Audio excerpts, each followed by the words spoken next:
Hello and welcome to Smash Hit Sports. I'm your host, Cody. The college football season, it has come to an end in, I want to call it a remarkable fashion, but it's come and gone. You hate to see her go. You love to watch her leave. And we have one of my favorite people on. Met Kevin a while back at a fantasy football expo. Great dude, and this is a college football show. There's nobody on earth who knows more about college fantasy football than Kevin. But we're going to recap the college football season because it's a beautiful, beautiful thing. Make sure you go follow him on Twitter first, though. It's at @DuBoys_22 on Twitter. He's an incredible follow over there. Tons of information. You can find all of his stuff at Football Guys and the Devi Royale on YouTube, which you should absolutely subscribe to after you subscribe to this podcast. Welcome to the show, man. I appreciate you coming on. Yeah, man. If I knew you were going to lie about me like that all the time, I've been on earlier. Like, I would be like, yes, I'm here. I'm excited. No, I appreciate you coming on or having me on. And I'm excited to talk about the end of college football. It's a bittersweet moment, I think. Like, I love college football so much that and then last night definitely left a sour taste in our mouths or whenever you watch the national championship game. But, yeah, I appreciate you having me on.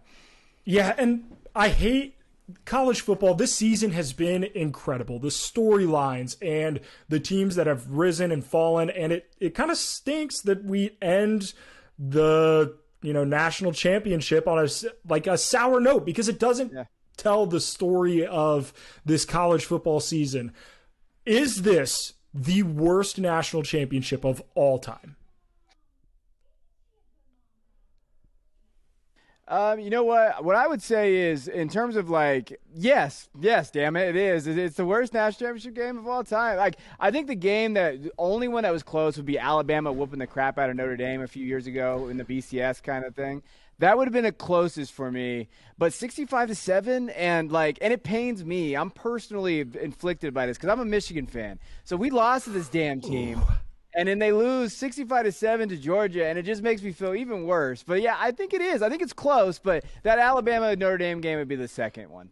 So, as a massive Notre Dame fan, yeah, you just had to stab me in the heart with that one. I'm not glad this game happened. Don't get me wrong. I'm not going to sit here and be like, yeah, I enjoyed that game. But to no longer be the team where you think of national championship blowouts is Notre Dame. Just It at least warms my heart a little bit. This game sucked. It was they put the graphic on TV last night, but it was the largest margin of victory in any bowl game in bowl history. Not just the national championship, any bowl game. The closest national championship to it was the 2005 national championship with Oklahoma. Tough. I think that was a 36-point loss. This was just one of the worst we have ever seen. But do you think – so obviously Michigan fan, losing to TCU sucks. But do you think that TCU deserved to be there? Because Alabama Twitter was awfully feisty last night and early this morning. You know what? Yes, they deserve to be there. Full disclosure, everybody there. Before the season started, I actually picked TCU as the Big 12 champs. So I was this TCU guy. I was on our show and everything there. Everybody, they knew it. So it was bittersweet for me my team to lose to TCU. But no, they deserve to be there. You know what, Alabama fans? You're a bunch of spoiled little brats. You guys lost. You lost. I get it that it was on a fluke, or whatever you want to call it, fluke 2-point conversion, a hot LSU team at the time. And you guys lost Tennessee on a field goal, and I get that. But you know what? You guys lost twice. TCU deserved to be in, and they won a playoff game. It wasn't like they lost to Michigan, but it wasn't like the Washington. When Washington made it a few years ago, just got demolished in the semifinals. Everybody's like, they shouldn't deserve to be there. TCU deserved it. Alabama, yeah, you could have got in and probably would have had better, but you guys lost, and that's something I can't get away from that. Yeah, and people just brush aside that Michigan victory like it wasn't one of the best college football playoff games we've seen since its inception. It was an unbelievable game. And now you get the blowout that happens. They didn't belong. They already showed that they belong once. So it's sometimes teams are just better. And I'm going to be honest, after what, at their best, there wasn't a team in the country that was beating Georgia. Have they taken the step to become the next chant that you hear at every college football game when you have a team win is "We want Bama"? Have they become the next? We Want Georgia the next chant? I think one thing that I hesitate to say immediately yes. Like, I think that they're the standard bearer. Like, I really do think programs are like, hey, Kirby's younger, 47, like, you're looking at that. I think Kirby, until Kirby becomes the villain, I don't know necessarily if we're going to get to that point yet. Because Kirby's still that fun-go-lucky guy. Like, he does those speeches and he does all that stuff. And he'll turn to the villain because people hate winners. So he'll get there. But he's not Saban yet. Like, people hate Saban. Like, people, like, legitimately, like, and I think in college, the coaches matter. Like, the coaches really matter in terms of, like, that kind of hatred or that, like, standard bearer of that.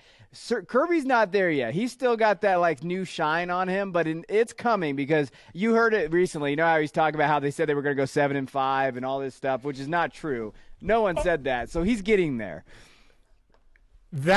He should be arrested and tried for lying on national television. 7-5. There isn't anybody who with a microphone and talks about college football, or anybody with a TikTok or Twitter or Instagram that thought Georgia was going 7-5. Coming into the year, they had the third best odds to win the national title. Like, what are 7-5? That is blasphemous. Absolutely blasphemous. And I hate to say it, but, like, how good of a leader do you have to be to get a whole bunch of dudes, the best recruits in the country? These guys are absolute monsters to think that somehow they are the underdogs, because they haven't been all year, and yet here we are. He has them convinced that nobody thought we would be here. What?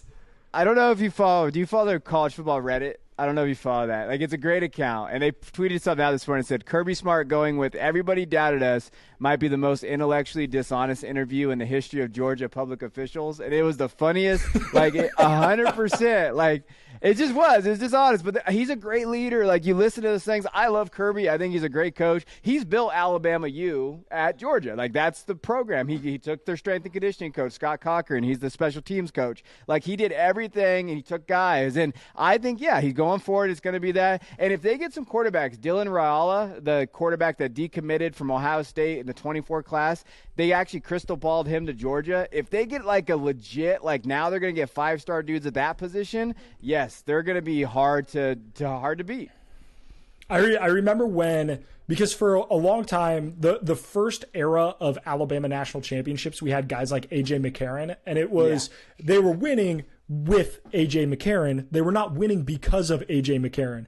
But then they started to get guys like Tua and Jalen Hurts, and then they were winning because of those guys. Yeah. If Jordan, like, don't get me wrong, Stetson Bennett played his ass off last night, had one of the best national championship performances we've seen from a quarterback. But that being said, all year long, they were winning with Stetson Bennett, but they were not winning because their quarterback was markedly better than anybody they played. If they get Dylan Raiola, I mean, that dude can spin a football. He's going to be a problem in college football, and I hope he doesn't go to Georgia, because you hate to see the monsters just continue to get better. I would go to Nebraska, Dylan. I know you listen. Go to Nebraska. That's what we as a college football collective need. Go to Notre Dame, right, Cody? Go to Notre Dame. Hey, look, that would be incredible. I'm excited for Sam Hartman. But speaking of, like, transfer quarterbacks, we are now in an era of college football where a lot of times you see coaches come into a new gig, Brent Venables, Billy Napier, and you say, well, we got to build our program. We got to establish our culture. We got to get our guys in here. TCU flat out proved that was not the case. First year head coach in Sonny Dykes, like, Max Duggan wasn't supposed to be the starter at the beginning of the year. How much has the transfer portal changed how we view college football? Oh, man. I mean, it changed everything. And I think some for the good, some for the worse. I don't want to sound a boomer. I know I'm older than you. I don't want to sound like a boomer. But I think it's an adjustment, right? Like, I think it's a great point with Sonny. Like, I think Sonny Dykes' best thing that he did is he brought in those two coordinators, Riley, and then I'm blanking on the defensive coordinator. But they did a great job of, like, getting his coordinators in place. And then TCU had a good squad, and he kind of came in and was ready to go. And you know, the transfer portal thing, it works for some teams, but then, like, you'll see, like, NIL and stuff, like Texas A&M struggled. Like, you're going to see certain schools do that, and you're just like, okay, like Auburn, I think is second-ranked transfer portal this year for Hugh Freeze, so he's coming in and getting guys. UCLA, Kelly's killing it right now in the transfer portal like that. So, like, I think it's just a good mix, and I think coaches that are good at it, they know how to kind of like, okay, what is my roster? What are my needs? But who do I need to bring in here? My culture guys. And I think that's a big play in this, too. Like, there's so much going on. And the one thing I heard on a podcast recently about the NIL and the transfer portal stuff is, like, coaches now have to continually recruit everybody, players on their roster. And then even if they miss on a guy, so like Travis Hunter, Florida State missed on him, but they couldn't burn that relationship because, hey, look what happened. He was in the portal again. And so that's the other aspect of the portal and NIL and stuff like that people don't think about. Like, it is 365 days a year, like, and you can't burn bridges anymore. And then you have to figure out, okay, do these guys fit? Where do they come from? Like, it's completely changed the game. And I think it's in coaches that are smart enough to do it. That's where you're going to see kind of like that area. But like they keep going to Georgia, these places, and just how hard they hit. And they talked about this recently with Georgia. Like, their practices are full pads. They go after it because they have the depth to do so. And part of that is because of the portal. And they have guys that just come in. Yeah, and you saw that depth last night too with continue like I hate when quit running up the score. What do you want? What do you want these guys to do? They're some of the best athletes on the planet. Yeah. They're not going to start kneeling the ball in the third quarter. Like, they were running the ball and they were moving TCU's offensive line like they were made of air, and guys were scoring. And even though I think a lot of people, and you talked about the boomers hating on that transfer portal, but when you look at the core of what Georgia, like, they had 6 touchdowns scored by not a transfer court, like a walk-on quarterback, McConkey, who caught that bomb in the first quarter, walk-on wide receiver. While I think the transfer portal is a tremendous impact on college football, the coaches who are able to recruit and develop guys are still going to be the ones in the driver's seat and are still going to be the ones competing for national championships. Because you look at guys like Michigan with J.J. McCarthy, like, you develop your guys and you play your guys and they continue to do well. That offensive line was incredible all season long. It's not like they just brought that in. Jim Harbaugh is, developed those guys.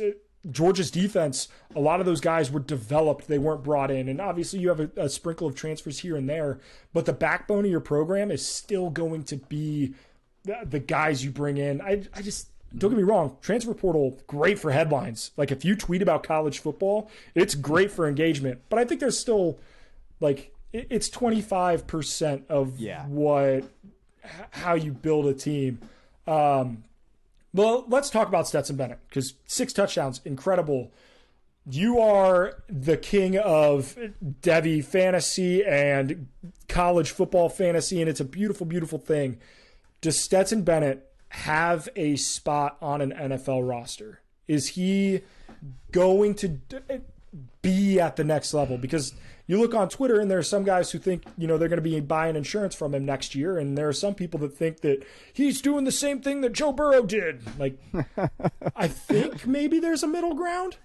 There's a middle ground. I've been a Stetson hater his entire career, and then finally last night I was like, all right, he's done a good job. Like, when you're looking at what he's been able to do, he's done what they've asked him to do. I think that he's going to get drafted maybe. Like, I've always been like a non-drafted guy, but I think with, the NFL has a quarterback problem. Like, when you're looking at the quarterbacks around the league, I think it's just that. Like, I think that Stetson is going to probably maybe find a role where he's going to make a roster. And if he competes for one, great. But, like, Bailey Zappi gets a lot of love from New England fans because they're rabid and they like that. But, like, to me, like, Stetson could be Zappi with a better, I think, arm. Like, just depending on what you think. I know he throws for a lot of touchdowns at West Kentucky offense 2 years ago, and we saw it. But Stetson, that system's crazy. He does the things that you like for a quarterback. And, like, Cooper Rush, all these other guys that you've seen as backups, like, why can't Stetson be a backup and kind of get – at least he'll get a cup of coffee in the league. Like, he's going to go, he's going to see. Like, and I think he's earned that. I think he's earned it. Like, you can't hate on the kid for what he's been able to do. Like, 4,000 yards passing, when you look at, like, the numbers, 27 touchdowns. Like, he's done enough. Like, and as much as I don't think he'll be an impact guy, he's not going to be Joe Burrow and those type of things. That's crazy. But he's done enough to earn himself a chance. Yeah, it's. I've always found eligibility of college football to be interesting. And obviously COVID and the COVID year kind of screwed a whole bunch of stuff up. But I think it's Oregon has a tight end who is granted like a 9th year of eligibility. Stetson is 25. A lot of people, talk about his age. And it brought up an interesting point. You have to stay in college football for 3 years in order to develop before you go to the NFL. And a lot of people argue that the reason because of that is safety concerns. Should there be an age cap on college football players? Because you're getting guys, the average age of an NFL player is 26. Like Stetson Bennett's 25. The quarterback for, I believe it was North Texas, was 29. At what point do we have to sit here and go, maybe we don't let you play college football? Is that something that should be discussed? It's so hard because, like Maurice Clarett was the reason why, like, they challenged that rule. He had a big Ohio State, won a national title for Ohio State in the early 2000s, and then he challenged it and he lost. And I think there's certain athletes that definitely can, right? Like Marvin Harrison Jr., he could go. Like, he'd be able to roll these guys. Keishawn Butte probably, if he would have came out his freshman year, top 10 pick, and now he's struggling, right? Brock could realistically, Brock could probably be a starter for 31 teams. 30 teams, like, step in, ready to go.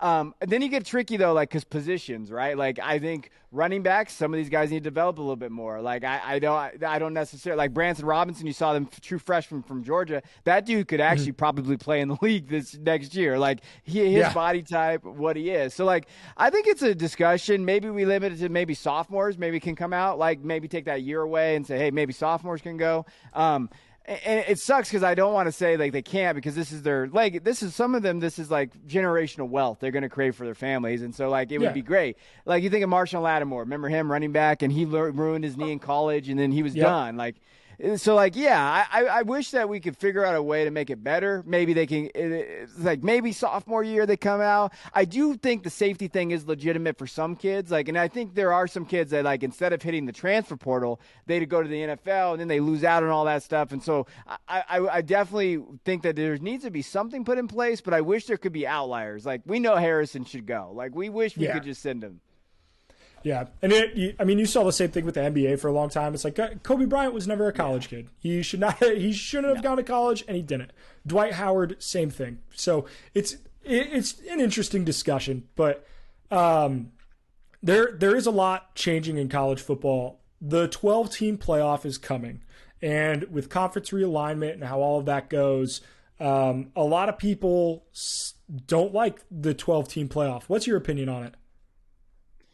I love it, man. I love college football, so I'll take more games. I think overall, like, I think that 12 is a lot. I was always kind of the 8 guy, like, top 2 teams to bye and then have 6. Like, I was kind of that guy. 12 is a lot, but I do like the fact that, like, I think more kids are going to stay. Like, so when you're looking at, like, hey, they might not opt out of bowls, and so you get kind of higher level bowl games and competition. I believe that they have set it up to where, like, there's hosting sites now, so, like, on campus. That's really awesome for students to get, like, imagine, like, Notre Dame fans being able to go to, like, a playoff game at Notre Dame. Like, that's what makes college football amazing, is, like, that environment and all that kind of stuff. Like, that stuff is really awesome. Like, I'm for it. I wish it was 8, but I'm glad it is there. But then it gets into weird stuff, like, because you're going to have, like, the guaranteed, conference champion in. But, like, pretty soon, the only conferences that are going to matter is going to be the SEC and the Big Ten, because they're going to have all the teams. And so it gets kind of diluted. But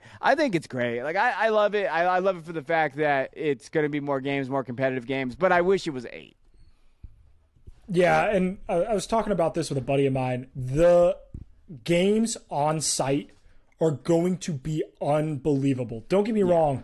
The national championship last night, really cool. And the college football playoff games, really, really cool. But they don't have the same luster that you get in a Death Valley night game or a noon kickoff in December at the Big House. Like, there are some things in college football that just don't have a comparison.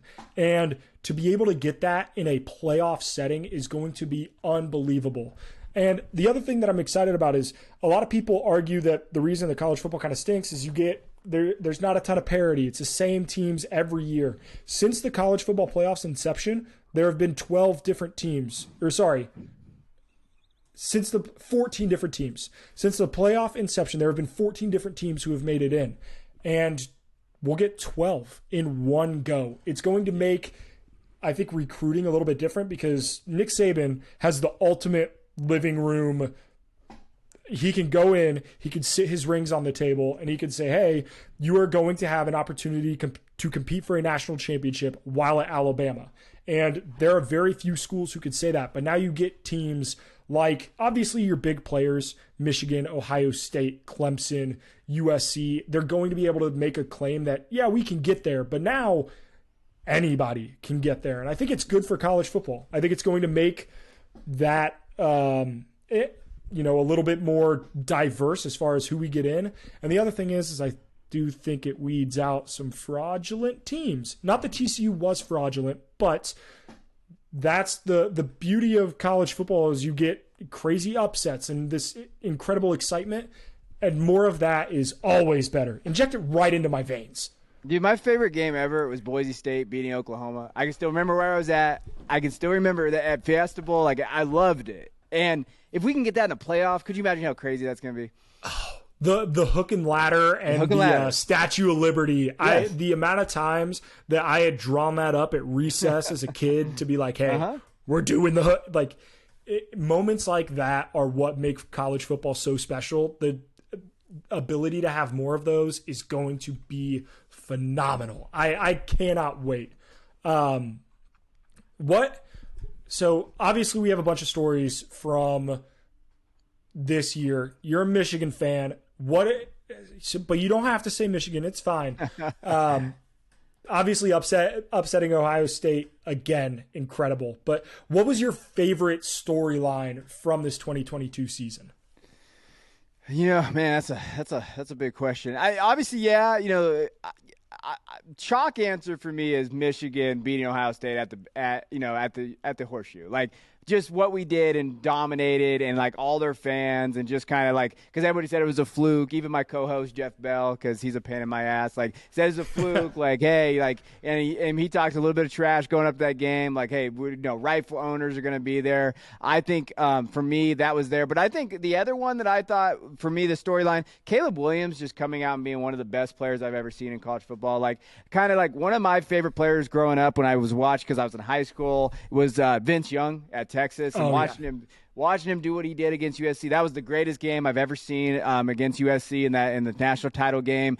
And it just reminded me of that just special. Like, when you're watching something and you're just like, man, this is special. And he couldn't quite finish it because that defense was so bad for USC. But watching Caleb Williams develop into what he was, especially from like, hey, why is he going to Oklahoma? Spencer Rattler's going to beat him. Spencer's there. He's the 101. And then he beats out Spencer. Then he goes to USC with all that drama, and he kind of competes, and you've shown that maturity. Like, I love watching him play. So like, for me is like getting USC back to that, because when I was in school and I loved college football, USC was the school, man. Like Pete Carroll running on the sidelines, Reggie, like that was awesome to see, like USC coming back. So USC's kind of emergence with Caleb, and what could that be next year? It's great for college football.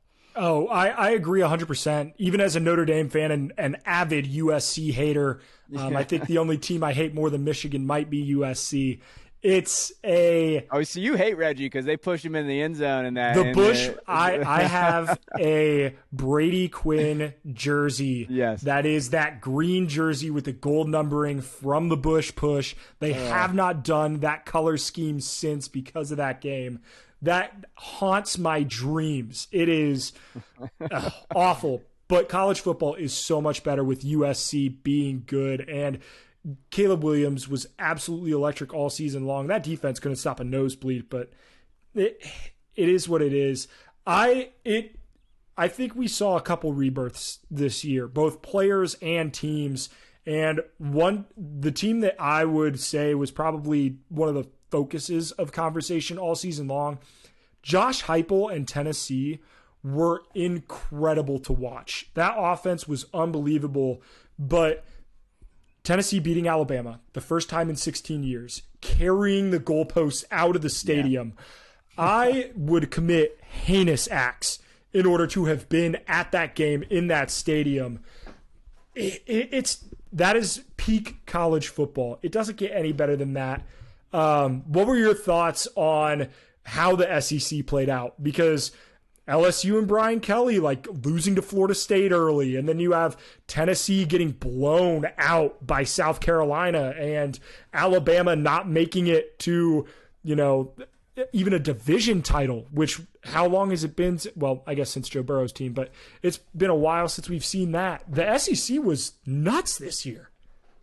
SEC was crazy, and it was kind of down. It's the sneaky thing about it. Like, people were like, hey, I think overall, and we had like Mississippi State Leach passing away, and he was such an icon in terms of like what it was with college football. Lane Kiffin started off hot, top 10 team, and then they lost their last 5 games, I think it was. And Lane there, and Lane's Twitter account, I love it because he just goes after guys. The tweets and the conspiracy. You would have thought from Auburn Twitter that he had already signed. He had bought a house. He was moving in. He was bringing transfers with him. And then that didn't happen. It's been crazy.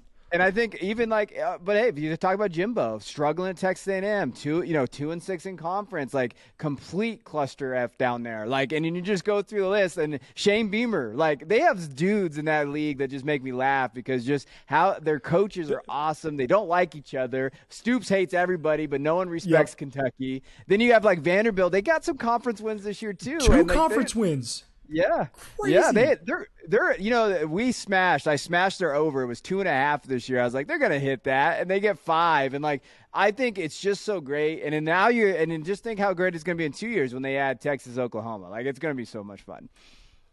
Yeah, the SEC is never short of any characters. The Mike Leach passing was shocking. I think it's very infrequent that when somebody passes, that the universal thing on Twitter is everybody was sharing their Mike Leach stories.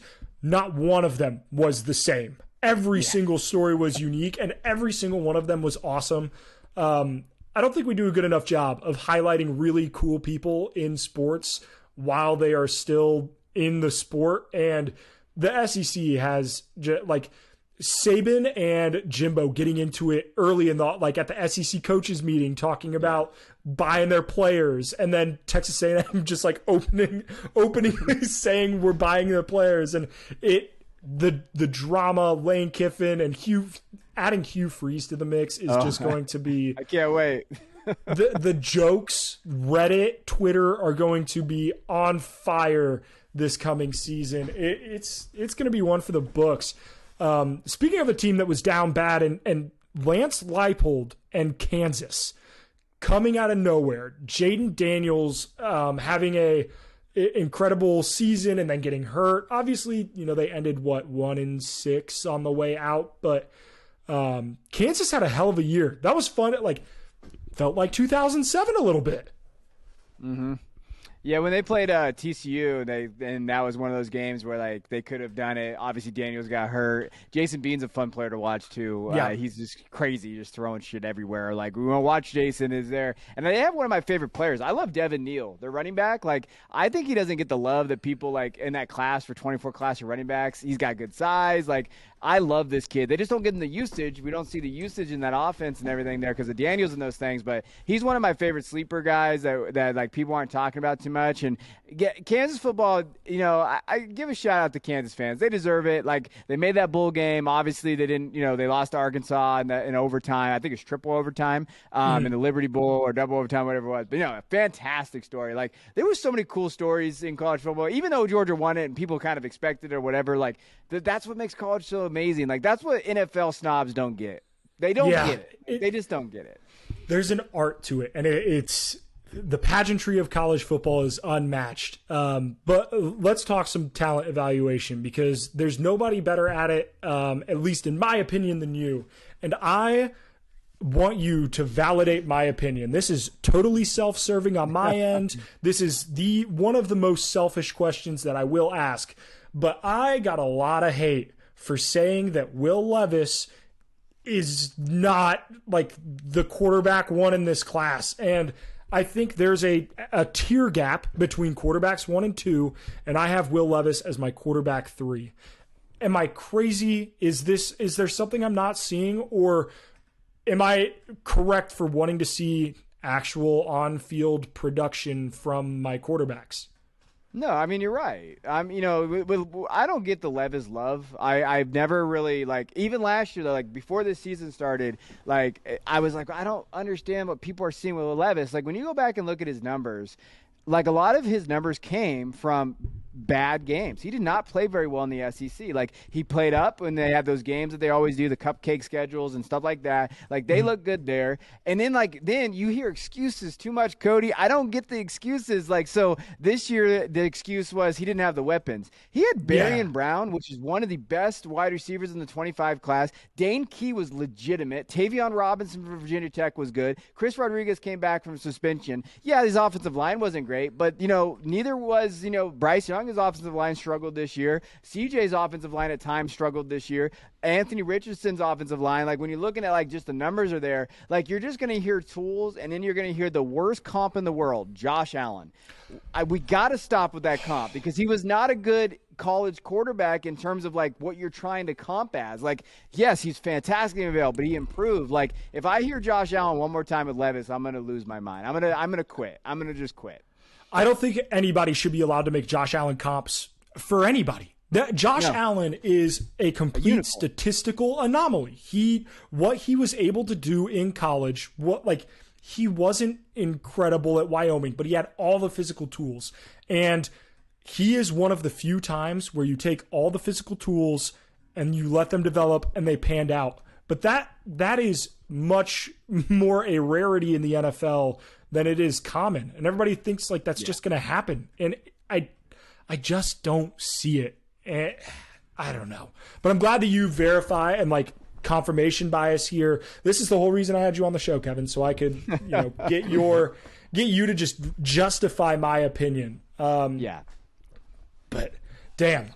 Speaking There's of, a tier break. There's a tier break. Like, 100%. Like, you going to draft Levis? That's fine. He's probably going to go in first round because there's terrible quarterback play. But I'm not wasting a pick on Levis because I don't feel like that's a good thing to do. Yeah, and I agree. It'll be interesting. Living in the state of Indiana, there are some split opinions about who they want as their quarterback next year. It'll be really interesting to see. We're, like, close enough to Ohio State that a lot of people would be like, Stroud, trade up with the Bears and get Stroud. And, there are some people who think Bryce Young. It's interesting. But everybody loves to talk about a quarterback. Who is your favorite player from this upcoming class? Maybe not the best, but your favorite player to evaluate. Anthony Richardson. I love Anthony Richardson. I think he's man. So, like, he could be that home run top 10, like, out of nowhere prospect that you're like, oh my God, for fantasy and just for NFL, like, this guy has it all. His strengths, you've seen it. Like, he threw for at least 400 yards twice last year, so he has that. But the bad is also really bad. So when you look at it, like, just his strengths, like, so from a talent standpoint, you see the talent. True dual threat kid. Arm strength up to Yahoo, like, gets the ball out, can get it, throw it 60 yards, like, legitimately one of my favorite prospects to watch for the last 2 years. And then the weaknesses, then you're looking at, like, and people are going to say Malik Willis, they need to stop that.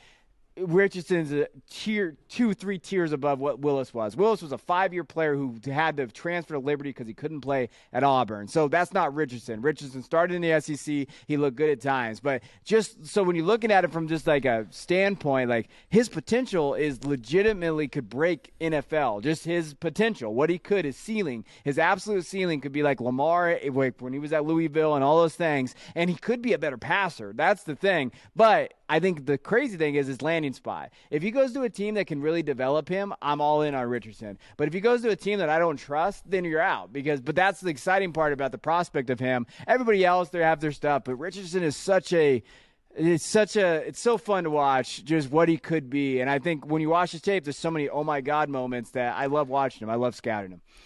That run that he had against LSU forever lives in my mind. Like, that human beings should not be able to toss people off like that. It was a Derrick Henry-esque run from a guy who can throw the football 60 yards. Like, that is inhuman. incredible. I can't wait to watch him play.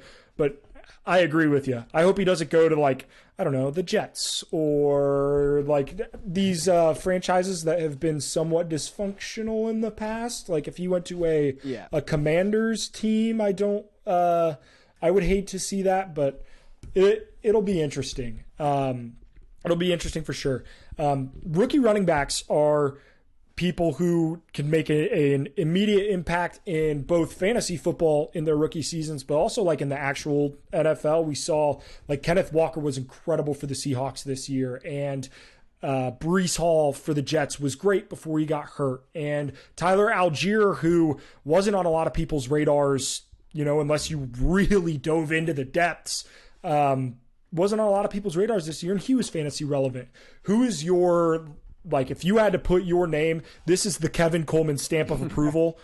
Who in this running back class gets the Kevin Coleman's surefire 100% going to be a stud? Can I just say Bijan? Is that okay if I say Bijan Robinson from Texas? Or is that a cop out? Do you want me to? Fine, Kevin. We'll let you take deep. Look, if you want to take the paved highway down and take the easy road, sure. Yeah, tell me, if for anybody who didn't watch Texas, why Bijan Robinson is the next.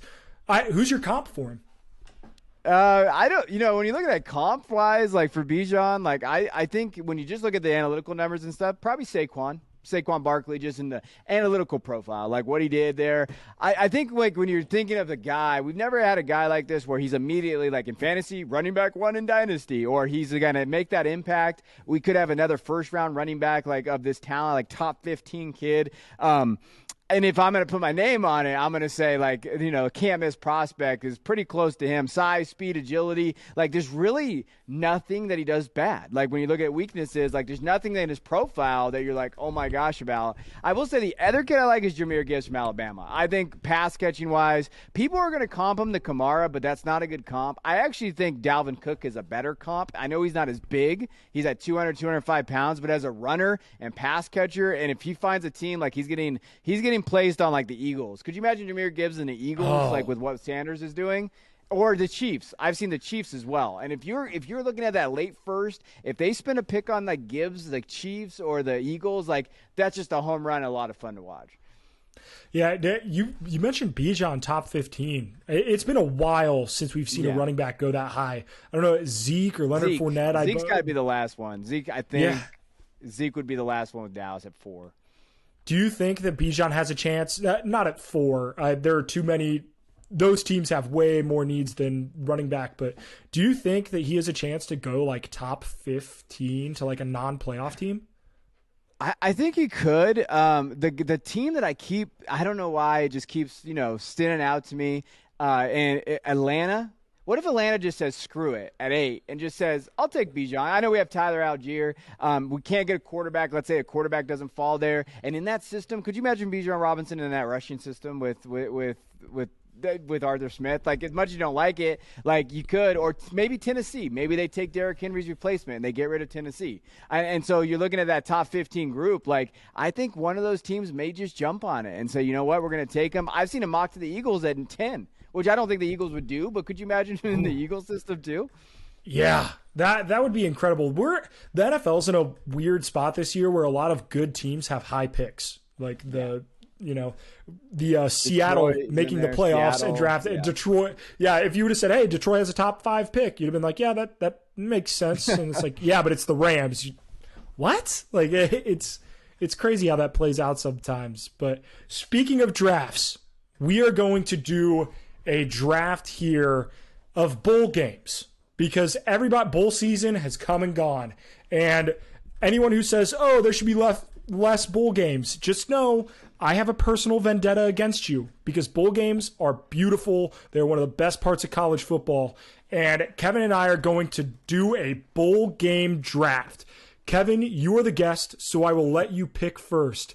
Drafting bowl games that you would want to play in as a player, what is your 1.01?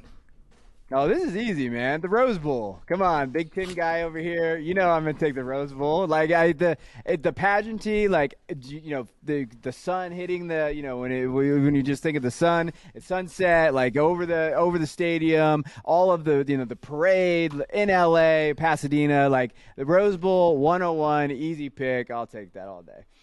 Yeah, I'm gonna be honest. If the Rose Bowl was not the 1.01 in anyone's draft, that you're not drafting correctly. I hate to criticize all the makeshift GMs out there. The Rose Bowl is the clear cut. That is the Trevor Lawrence. It is the Andrew Luck of picks. That is your can't miss. Yeah. I'm gonna go. This might be chalky. It might be a little like the Peach Bowl is because it. Being in Atlanta, I think it's great. That Mercedes-Benz Stadium is awesome, and I'm very biased. My brother-in-law played in the Peach Bowl 2 years ago for the University of Cincinnati. Very, very cool. So I got to kind of experience at least a little piece of that going there. Great environment in person. The stadium is awesome. Give me the Peach Bowl for my number one pick. Who you got as your number two? I like that pick. I like it. I'm going to go with a bowl that's close to my heart. I talked about it earlier with the Boise State game and all of that there. I'm going to go Fiesta Bowl. So I'm going to take the Fiesta Bowl. I enjoy the Fiesta Bowl. I know it's not everybody's favorite pick. Glendale, I think it's a great stadium. I'm glad I didn't go. I was supposed to go this year to the TCU Michigan game, but weather could knock me out. I would have been definitely more depressed than I would have ever been. But I'm going to go off the board a little bit and take the Fiesta Bowl. That's fair. It seems like both college football playoff matchups are off the board, which it's obviously good to play in those important games. I'm going to go with a game, maybe not the best teams every year. It's an early game, but you know what? It's beautiful. And you see people bringing their own coolers full of beer into the stadium. The crowd is sparse, but they're having a great time. It's early in the day for no reason. The Bahamas Bowl, because if you're going to say, hey, you're going to play somewhere, give me the Bahamas. Damn it, Cody. I was going to take that my third pick. I figured I'd get the Fiesta out of the way and go to the Bahamas in the next one. You got me. Hey, sniping in drafts. It's what we do over here. Oh, man. All right. I'm going to go. So, again, I'm going to show my age and go old. I'm going Cotton Bowl next for just the Cotton Bowl has always been one of those drafts since 1937. It's been played there. It's got a lot of history when you're looking at it. It used to be a little bit of a bigger kind of area in terms of the Cotton Bowl, that little bit of love that it used to get from the college football playoff committee and all that stuff. And it's been one of the 6 bowls in there. So I'm going to go Cotton Bowl for history, just, one of the oldest bowls in known in college football. So give me that Cotton Bowl. That is a great – I was between that and this bowl that I'm going to pick for my next one as kind of my 3 spot, and it's the Sugar Bowl. Okay. It's got to be. There have just been some incredibly memorable Sugar Bowl games. I remember the Capital One, you used to take the thing and stretch it out and it would be like the Sugar Bowl, and it had the teams playing on it. I had one from Notre Dame, Alabama as a kid. Obviously that game scars the hell out of me, but I'm going to go with the Sugar Bowl. It's in the Superdome this year, an awesome environment. Louisiana loves their football. Give me the Sugar Bowl. All right. I'm going to have some fun with my last pick here. So I'm going to, you know what? I'm going, I'm a West Coast guy. I'm out here in the West Coast. I was thinking about the San Diego Bowl, but I'm not going to go there. I'm going to go, it's kind of West Coast, the famous Idaho Potato Bowl. You got to take the Idaho Potato Bowl. I'm hoping I sniped you. Good. I'm glad I got you there. I'm going to take the Potato Bowl. It's been one of those staples. It's a lot of fun. They have fun with the potatoes. They got the trophy with the potatoes in it. You got to love it. The games haven't always been great, but I think if you're going to play anyone, it's not bad to go there and see it. The travel's not bad. The stadium's not bad. Give me the Potato Bowl. That is bullshit. I was going to meme my way into my last pick regardless, and now you backed me into a corner having to pick the other most memeable bowl game in my opinion, the Duke's Mayo Bowl. A bowl of dumping mayonnaise, everyone's favorite condiment, incredibly underrated, better than ketchup. Look, Duke's Mayo, sponsor the pod. Okay, we'll make this work. I will eat mayo on every podcast if you sponsor. But I love me the Duke's Mayo Bowl, with the famous Idaho potato because you get the field and. Yep. Damn it, Kevin. Yep. Okay, Mayo Bowl is my other pick. It was going to be that one or the. So we're on the right page. We're smart. We're on the right page here. We're on the same page. See, this is why we're both fantasy guys. Incredible draft knowledge here. Before we go, we gotta pick a loser. What least you're like? If you had to be like, shit, I have to play in this bowl game. What's your least favorite bowl?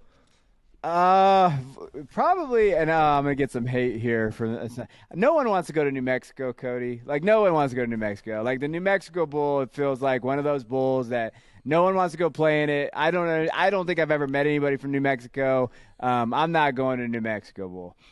That's fair. That's fair.